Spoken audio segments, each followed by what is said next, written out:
As some of you may know, I've started a deeper study of John Woolman. I think if I had to identify my favorite among the old Quakers, the one who speaks to me the most, it's John Woolman, always has been. I haven't read George Fox's journal, I have to admit. I've read some Pennington, read parts of Fox's journal, of course, but I think my conclusion would still be the same even if I had read more of the journals. What I was, the nature of that study is, or the context is to think about Woolman and time travel. Woolman in the 21st century, bringing him to our time and thinking about what his response would be to 21st century concerns based on what he did and said in his life, and specifically how that could be translated in a way that would make sense to people in our time, Quakers, non-Quakers, as they are confronted with those issues. So I thought maybe the best way to start, let me ask first of all, how many people have read Woolman's journal or some of his essays or epistles? Okay. So there's some familiarity. Good. I thought maybe we would start by just enumerating, and we can go around the group and enumerate the concerns of Woolman as we understand them from his time. And this is just sort of a listing to give everybody a common baseline about the kinds of things that we'll be talking about this morning. So, who would like to go first? Gary?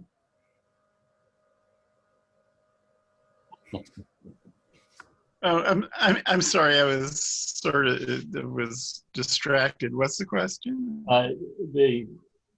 What we're going to do is go around the group and as many times as we want to, and have each person identify a concern of Woolman's with which they're familiar or of which they're aware.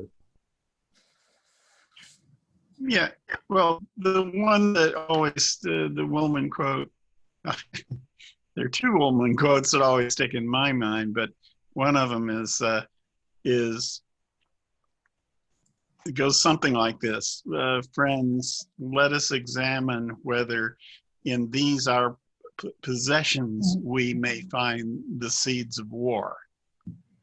That to consider our participation in economic activity and just owning stuff, whether that leads us into conflict with our fellow human beings. The other Woolman quote is, of course, the pure principle, which is, to me, the kind of fundamental statement of Quaker belief. But yeah, those are the two things that stand out in my mind about Woolman. Do you want to kind of lay out the pure principle or what he meant by it? Let me see if I can look it up. Because, the language is important.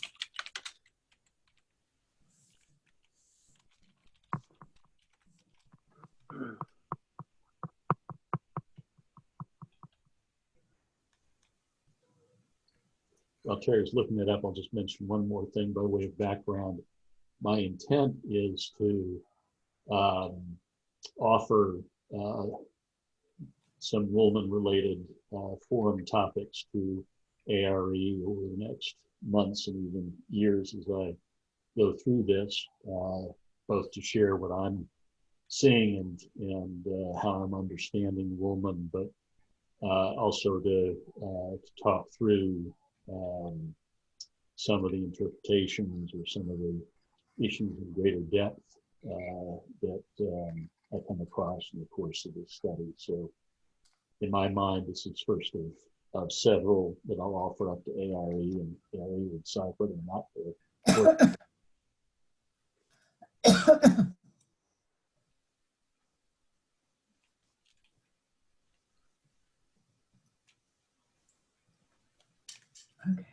Okay, continuing the safari.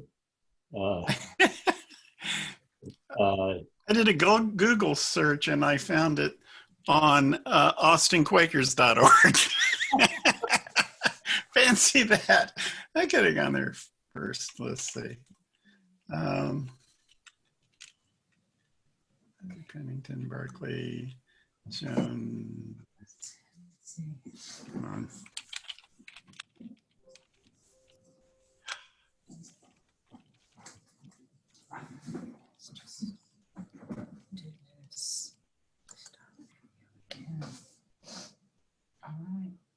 There is a principle which is pure, placed in the human mind, which in different places and ages has different names. It is, however, pure and proceeds from God.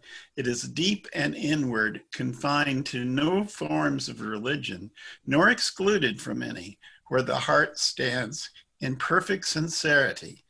In whomsoever this takes root and grows, of what nation soever, they become brethren in the best sense of the expression. After all these years, I should be able to quote that from memory, but you know, I mean, I can't think of one phrase that tells you what Quakerism's about better than that. I'm sure there's so much else up there that competes for the memory cells that. I remembered the thought. Erica, how about you?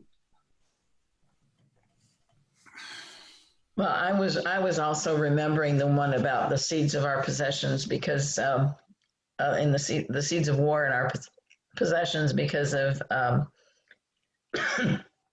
our friend. Now I'm dropping her name, from Cincinnati, who has made a song, has written several songs of Woolman quotes. Liz, you remember her name? I'm trying to pull it out. Now that you say it, I can't pull it out either. She's a really wonderful singer, and I'm trying. No way I can pull it out. But she's done a whole bunch of quotes like that. I've just put it in the chat. Oh well, Paulette Meyer. Yes. Yeah, right. That's the one that came to my mind right away. And by the way, the seeds of war quote is, may we look upon our treasure, the furniture of our houses, our garments, and try to discover whether the seeds of war have nourishment in these our possessions. Whether the seeds of war have nourishment.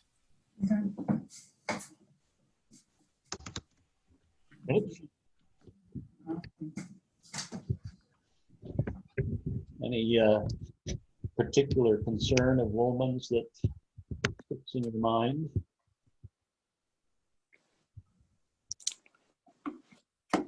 Well, for me, the whole thing of love is the first motion is very much in my mind all the time these days, because I do go to that place of kind of not accepting some people as having with love. I mean, you know, because of their actions, and so remembering that love is the first motion, that I should be practicing that on a continual basis is really difficult for me, and mostly I take it out on Terry. So love is the first motion, but you wouldn't know it sometimes in our house. So anyway. For those folks who joined us after the sort of introductory outline, what we're doing right now is just going around the circle, and everybody is identifying a concern, quote, of Woolman that sticks with them or that's particularly meaningful to them. So, Mary, how about you? If memory serves, Woolman's refusal to do paperwork for transfer of slaves.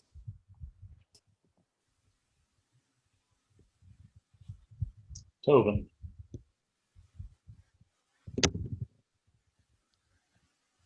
Well, I'm from what limited readings I had of Woolman over the times when I first came in, what I remember his trips to visit with and be in the house with folks who own slaves, and his continued representation of his position about abolition and about not owning slaves. But he kept the relationship, apparently, from what I could tell. It wasn't that he was rejecting and fighting against them. He was engaging with them in promoting his perception about slavery. Don? Well, actually, what came to me is very close to what Tobin was speaking of, and that is his concern for friends who were slave owners and how that was going to affect them when the time came to be accountable for their lives. And I don't know who Snowcam is, but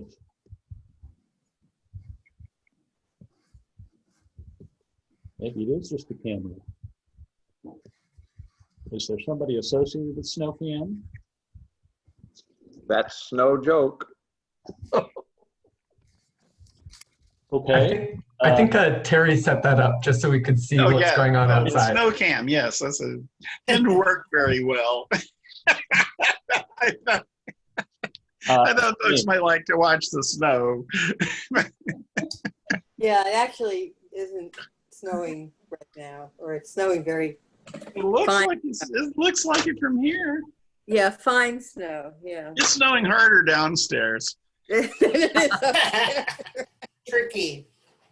James, you're next. Let's see. People have mostly said almost everything that the extent of my knowledge about John Woolman. I guess I remember hearing stories that when he would visit the homes of people who were enslaving other people, he would make sure to pay the enslaved people for whatever services they may have given him while he was there, just sort of refusing to acknowledge and participate in their enslavement. And then just now, as I looked up "Let Love Be the First Motion" on Google, and I found that it was sort of went into him. That first motion led him to go and live with the Native American communities and learn from them, and that was quite interesting to me. That love is the first motion is basically one of the tenets of discernment among friends. That was no small thing. And so he basically felt that he was being asked to go to visit Native Americans. This was at a time when there was a lot of contention between Native Americans and even with Quakers, and the relations were difficult. And the journey to be with them in their own space was a very dangerous one. So if you read that portion of his journal, it was quite harrowing. But before he even engaged in going, he actually went to the meeting and asked for clearness about that, and had many meetings until they were ready to support him in doing that. And then he had a friend who went with him. I can't remember whether it was all the way or part of the way, and also a guide. He had a guide. And when he got there with a lot of trouble. I mean, you think about New England woods and wet. I think it was springtime, and wet, and there weren't any roads. There were paths through the wilderness, basically. And so he traveled with this small group of people, and in the end, he was able to meet with and worship with the Native Americans and talk with them. And one of the things that the head of the tribe said was basically that they could feel his words. They couldn't understand the language, even though there was an interpreter there, but they could feel his words, and that he truly meant to be peaceful with them and try to understand them. So it's quite a story, and it's a piece of the journal that's really worth reading. So, but it's also he was practicing a basic tenet among Quakers. And the one thing about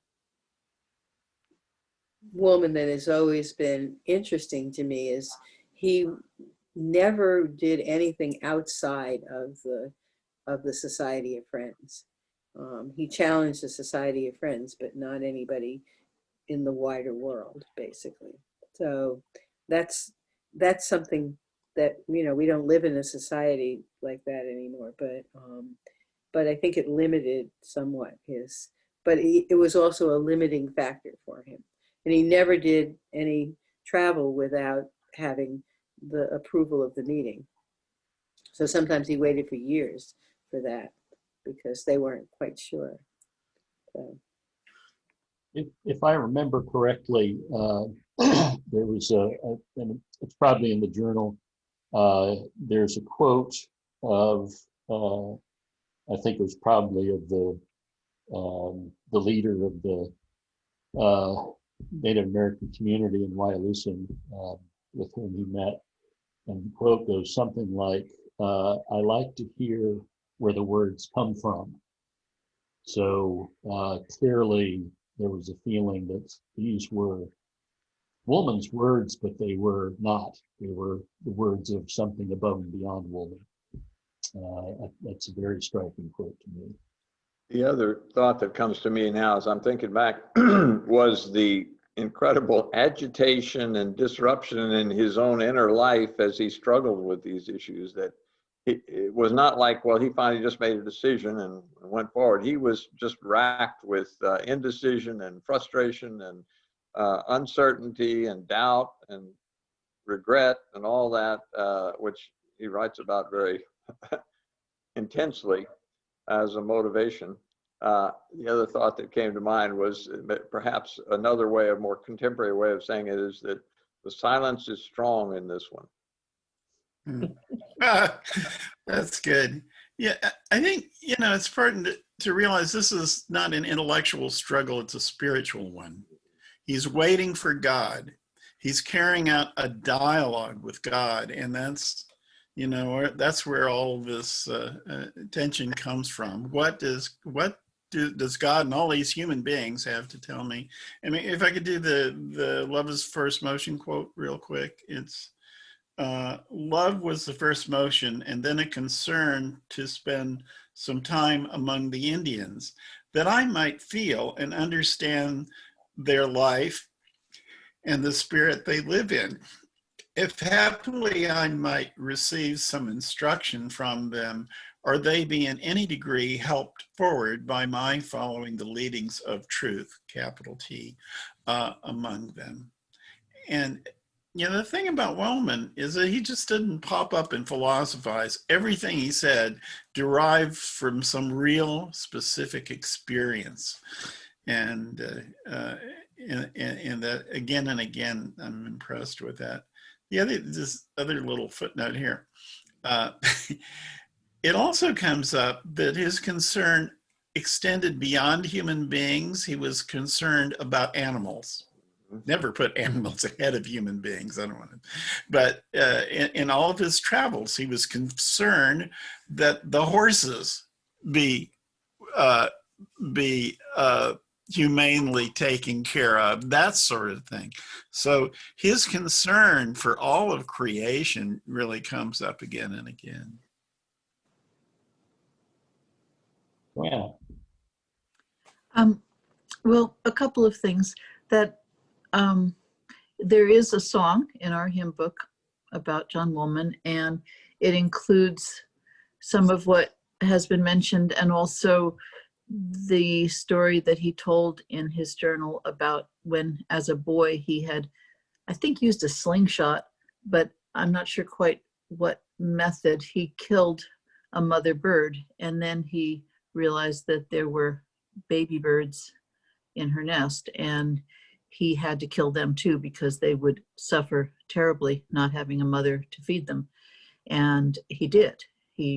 And that was sort of a horrible thing that he experienced as a child, having to kill the babies because he had killed their mother. So there's that. And when I was at Pendle Hill, I went to his home, and like Mary said, he had balked and refused to sign papers having to do with sale of slaves, and a lot of people didn't know how to read and write then, so his ability to read and write was useful. And when he was working as a storekeeper, people came to him for that reason, as well as to buy stuff. And he, as I remember the story from the tour guides, really didn't like, he was really bad at being a storekeeper. He didn't like it. And one of the things he didn't like about it was the constant interruption of his connection with God. And so he gave that up and moved to this house where, oh, got an echo. Anyway, to this house where he was a tailor. He made clothes, and the clothes that he made were of linsey woolsey, which was made of flax, linen, and wool, and he kept sheep. And people didn't come and bother him so often. They would come very occasionally to get fitted for clothing or measured for clothing.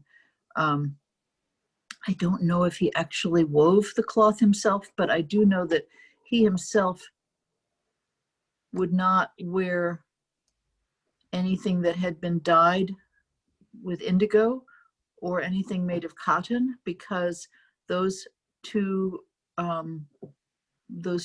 activities were based on slave labor, indigo and cotton. So he was a peculiar person to look at in those days, because his clothes were kind of this color, color of wool and linen. Anyway, I don't know that that's the only kind of clothes that he made for other people, but it was really cool being in his house, and it was very simple. And there was a door at the base of the stairway so that the heat was just kept downstairs. And when they went upstairs at night, it was cold in the winter. So that's my contribution. Liz, were you going to say something? Or I was just going to say that he wouldn't wear clothes that had been produced either in cotton or with indigo. So, and that was unusual. And he stood out because of it. But, there were other Quakers at the time who opposed slavery, like Benjamin West, and were much more outward about the whole thing. And it's interesting to think of Woolman in that context a little bit. The other thing is that I'm afraid his attitude towards his wife was not what I would have liked to be. I don't think I would have liked to be. Neither would I have liked to be in his meeting, probably, nor would I have liked to have been in his family. But it's hard to know that he seemed like a very gentle man.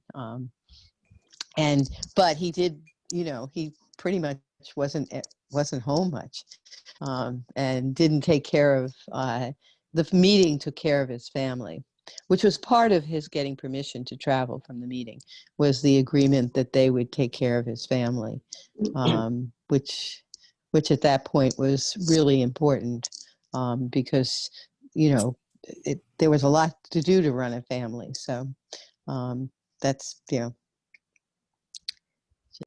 I'd like to go back to the issue of, before we get to you, Glenna, I just wanted to mention on the issue of anguish and how difficult some of these leadings were for him to come to. He struggled with a lot of this. And those episodes brought to my mind a number of the Psalms and the kind of anguish that is expressed in some of those, and the direct pleading to God to save them or spare them or lead them to peace and so forth. And one of the instances where he experienced this anguish was the issue of wearing the undyed clothing. And one of the reasons that he struggled with this was the whole issue of singularity, because there was a sense among Quakers at the time that you didn't do things to stand out. And part of this went back to the shift from, let's say, the 17th century to the 18th century. The 17th being where Quakers really did stand out, because they're out there going into churches and calling ministers to account and so forth. And then in the 18th century, they kind of pulled back a little bit, and whatever gains they made in the previous century, they were more conscious of preserving those. So standing out was not as acceptable. And Woolman was concerned that by wearing these clothing, he was being singular. But obviously, he ultimately decided, that's okay, because I'm achieving a greater good by doing this. Again, it's fascinating experiences as he grapples with these issues, these personal issues, and what he's going to do with them. Glenna. Oh, okay. I love what everyone else has said. I like that Woolman shared the mistakes that he made, killing the mother bird and then the young, but it's a point at which his life changes. And when he wrote the will of the transfer of the property, the slave as property, because he had promised that he would do it, he determined he would never do that again. And I've used that when I've seen I made a mistake, and it's been a way of kind of forgiving myself and to begin again. It's a model for that. What can we think of in modern days who might do well to adopt that? Somebody who's about to leave public office, maybe? No, certainly not. Acknowledging one's mistakes and finding larger lessons in them. I think Mr. Trump could stand to do some of that. Let's see. I think Paul and Mitch are the only ones that haven't spoken. Paul? I don't really know very much about John Woolman. I have a book here that I've never read, but I did look up some quotes by him, and one of them I liked was, I'm not reading it. It was, actions are more important, no, behavior is more important than belief, something. See, I don't even remember it now, but it had to do with the value of living your life as a testimony rather than preaching from a book.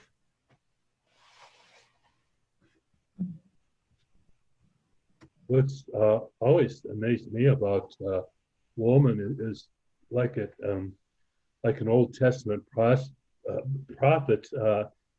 He really, for all practical purposes, predicted the Civil War, or at least some great tragedy. And he says here, many slaves are oppressed, and their cries have reached the ears of the Most High. Such is the purity and certainty of his judgments that, should we neglect to do our duty by terrible things in righteousness, God may answer us in this manner. And also he said, the seeds of great calamity and desolation are sown and growing fast on this continent. This was at a time of really great optimism, really, for the country. I mean, it was.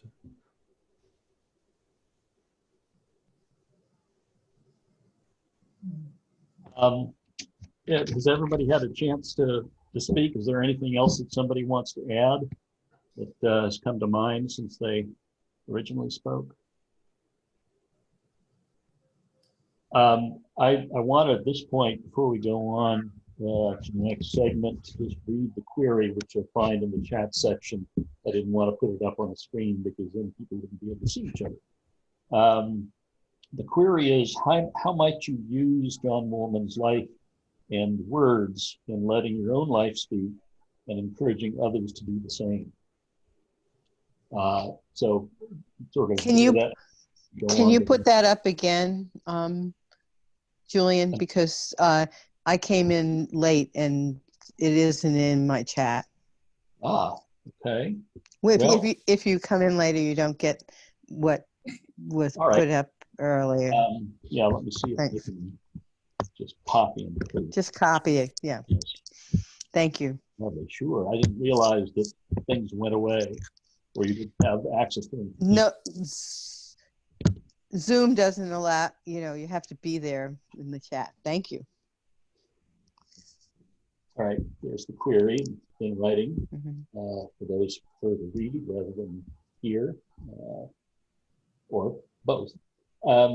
So one of the things that I thought would be useful, partly in the context of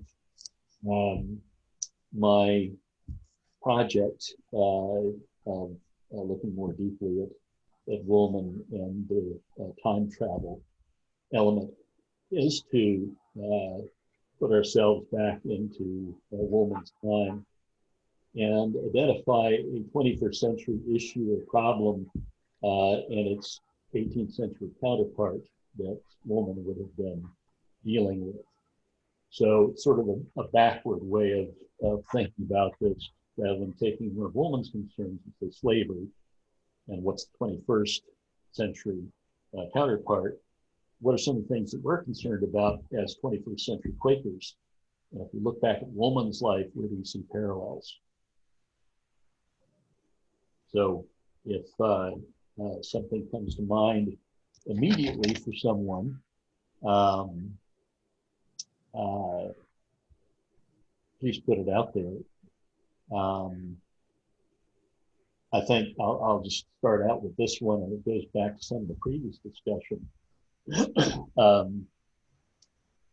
Obviously, in recent years, the labor movement in this country has been under siege and under a lot of pressure for a lot of different reasons, certainly politically in the last 4 years, but certainly also before that, in maintaining membership and continuing to provide the benefit that workers want and expect and have seen in earlier in the 20th century, for example. So the whole idea of the labor movement and the benefit that it can bring in the 21st century, that takes me back to Woolman's concern about luxuries and the way they end up, their production ends up affecting the way workers and laborers are treated, and the fact that the wealthy and people who are pursuing these kinds of luxuries are living that life at the expense of the standard of living and other aspects of the lives of people who are laboring to create those entries. So that's one parallel that I see. And Woolman there's a whole area of study around Woolman and his relationship to labor and people's thinking in the 20th century about how that related to 20th century working conditions and so forth. So that's my contribution to this part of the conversation. Who else has a thought about that? Open. Clearly, the entire approach to native cultures and to the African American and minorities is an inescapable issue right now, and the concern for creation, a whole issue about our climate and our environment. Those are, and ultimately our health as we're living through all that. Those are pretty much right on target.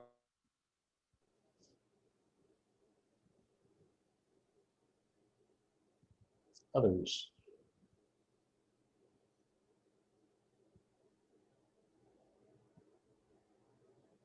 Joanna, you've got your mute off. Did you have an idea? Yeah.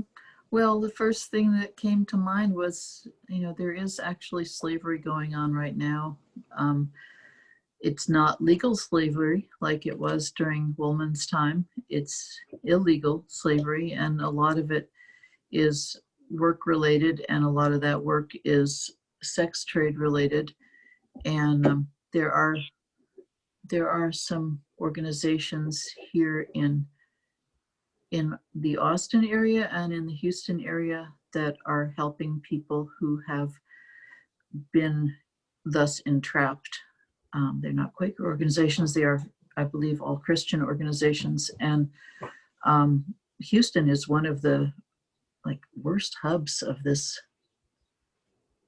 sex slave trade, as I understand it, from having been to a presentation at the Retired Teachers Association.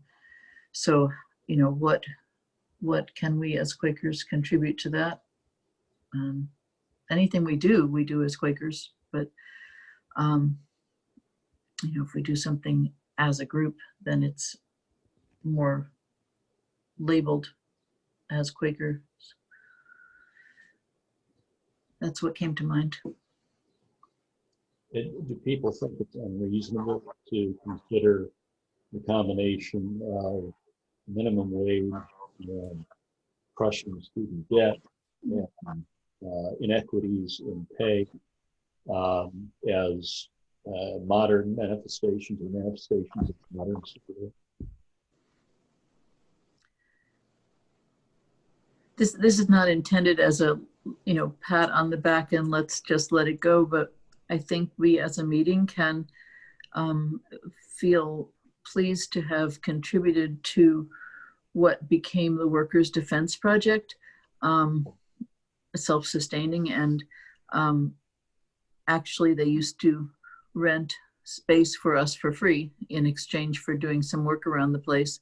And so we did help them get off the ground, and before they even existed, I think it originated with refugees who were staying at Casa Marianella, and Walter would have to corroborate this, but refugees who were staying at Casa Marianella, which is related to our meeting through Walter and Jennifer, coming home and not getting paid and griping about that, and Jennifer hearing that and sharing it with Walter, who as a lawyer was able to take on that problem of not getting paid and support them in creating the Workers' Defense Project. And, we just elected a man to public office. I can't remember his name, I'm embarrassed, but he rose up through the Workers' Defense Project and is himself a lawyer and is now an elected official. And they were able to make this law happen in Texas, which you would think would be a law or just a given. And the law was simply, you have to pay your workers, which is like, what? Yeah, I mean, that's in the Bible. You have to pay your workers. Anyway, they made it a law in Texas through the Workers' Defense Project. And we contributed by sharing our facility. You can argue that graduate assistants in universities are slave labor, but not on that scale, obviously. The other thing that came to mind, and again, not on that scale, is what we've tried to do as a meeting during the COVID period in terms of continuing to pay the folks who do paid work around the meeting house, and the below market rates of rent that we've been charging the school are all ways, in my mind, of alleviating the pressure and the things that are going on during COVID in people's lives that point to, at least in the direction of your slave lives, is very different, but in terms of the kinds of things that we can do to make a difference. Very. Am I interrupting? I'm sorry. I'm sorry? Say, am I interrupting? I'm sorry. No. Okay. Well, the thing that I try to take from heart from Woolman's writing that applies to everyday life right now in the moment is this is part of the Love Was the First Motion. He says the concern was to spend some time with the Indians that I might feel and understand their life and the spirit they live in, if happily I might receive some instruction from them. And that says to me that although it's a good thing to read books about racism and oppression, it's not enough. Although it's a good thing to give your money to the right causes, it's not enough. Although it's a good thing to search your soul and to commune with God about this, it's not enough. But the important thing is you have to welcome people into your life directly and receive instruction from them. That your relationship with them isn't one of paternalism or curiosity, but a relationship of mutual openness and learning and all that stuff. Sorry. Sometimes I just kind of peter out.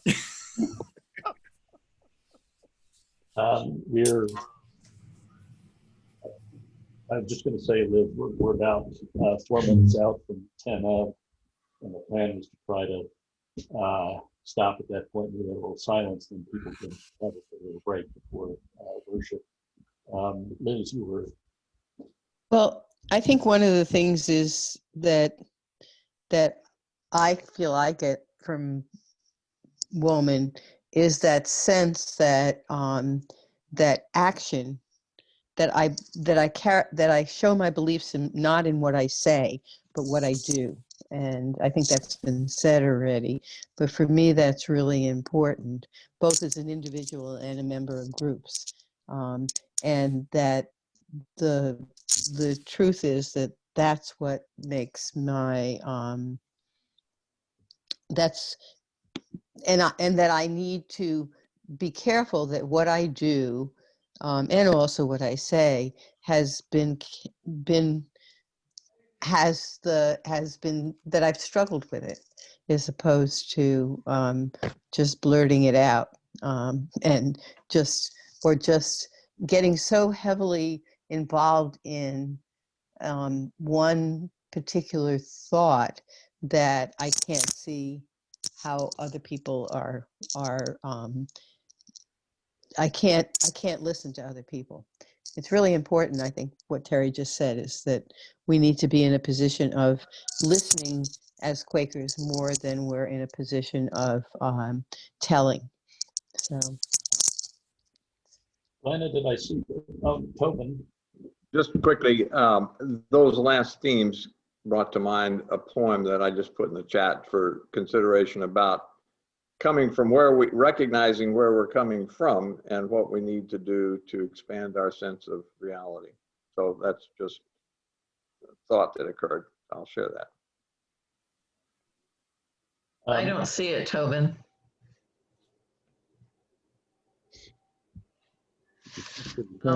I have something, I'm reading the book Ceremony.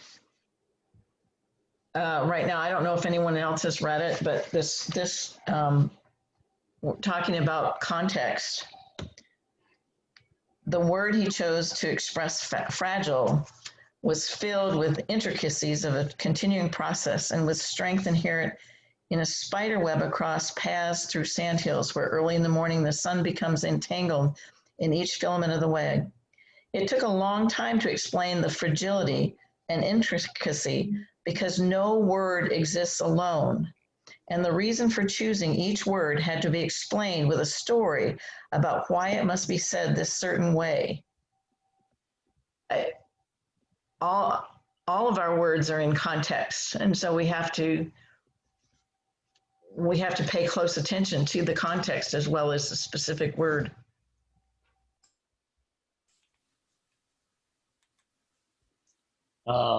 Hey, we're at 10:50.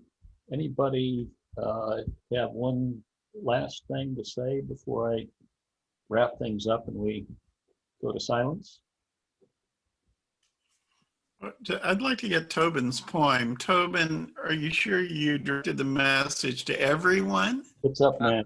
It's up. I think I just hit the wrong button and it should. Oh, there it is. It's there now. Okay. And I also put the book mentioned A Near Sympathy, Michael Burkle, which is really the best short introduction to Woolman you can read. It's really nice. So it's in the chat as well. And I'll try to put stuff from the chat when I post the video, so it'll be there as well. I would like to add to, I don't know if Woolman had anything to do with prison ministry, but we do. And right now on my desk, there are 14 letters that came back, rather were written in response to receiving our holiday cards this year. And 13 of the 14 are saying, yes, yes, yes, they would love to have a pen pal. The other one is saying he already has a pen pal, Jim Kuhn, and he enjoys the correspondence very much. I suspect that today, when Warren picks up the mail, there will be more. And I'm just bringing that to your attention. Our prison ministry in various forms, AVP and visitation and correspondence, has not been insignificant, and it's a continued opportunity. Okay, friends, shall we have some silence?